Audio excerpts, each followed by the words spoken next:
El Nino is likely to take over soon, and odds are it'll be sticking around for a long time. Once it takes hold, El Nino is likely to strengthen into the fall and winter when it normally peaks. So what does that mean for us? Shane Hubbard is a research scientist at UW-Madison and an expert on severe weather patterns. Welcome back to the program. Good to see you again, Shane. Yeah, thanks for having me. So what is El Nino? So El Nino is an abnormal warming of the Pacific Ocean off the coast of South America.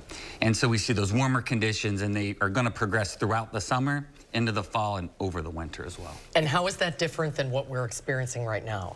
So we're leaving La Nina. And so if you remember La Nina, we talked, I guess, a couple months ago about La Nina, and La Nina was the cooling of that same water off the coast of South America. And so that changes our weather patterns here in Wisconsin. It also impacts hurricane season, severe weather season, a lot of impacts for us in the U.S. Fewer hurricanes on the East Coast, more on the west, or in the Pacific? In the Pacific Ocean, we tend to see more frequent hurricanes. We see hurricanes in the Atlantic, but they tend to stay out in the Atlantic Ocean. Fewer landfalls, they tend to be weaker and less frequent as well. And what does El Nino mean for us here in Wisconsin? This summer, if we look at analogous years where we're transitioning out of that La Nina and into El Nino, we see cooler summers on average. 2004 and 2009 are 2 years in the recent past where we've seen that.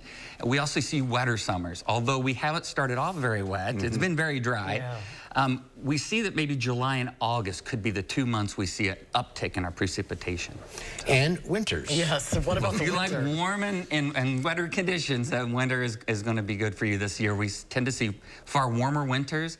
Record-setting warm winters have happened in the past during El Nino events. We see wetter conditions in the winter, but less snow.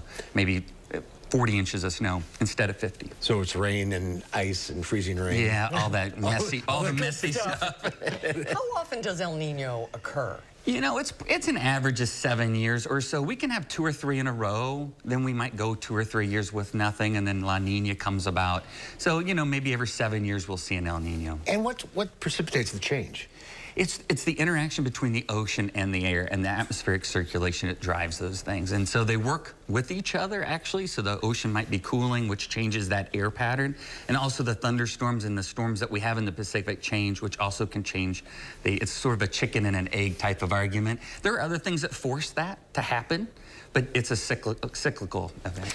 And we've seen, like, especially in the south, much stronger storms this spring. Is that a result of the transition? That was probably more La Nina sort of taking hold of the conditions in the spring. We still had pretty strong La Nina conditions going into February, March, and we saw those thunderstorms really ramping up.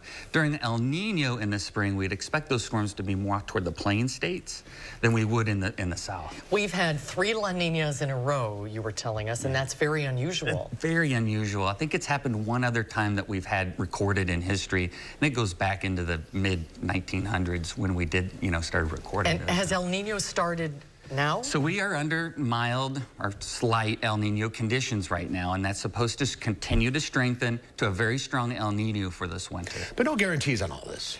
There aren't. Thank you for saying that. We always get beat up about that, you know. Yeah, there are no guarantees. There are a lot of things that force our weather. This is a very strong El Nino, and so we would expect that to be the biggest driver. Well, I hope it's right. Yeah, you like El Nino. You like the less snow and the higher temperature. Cooler in the summer, absolutely. Thanks for being with us again. Thank you. Great to see you, Shane. Thank you. Great to see you.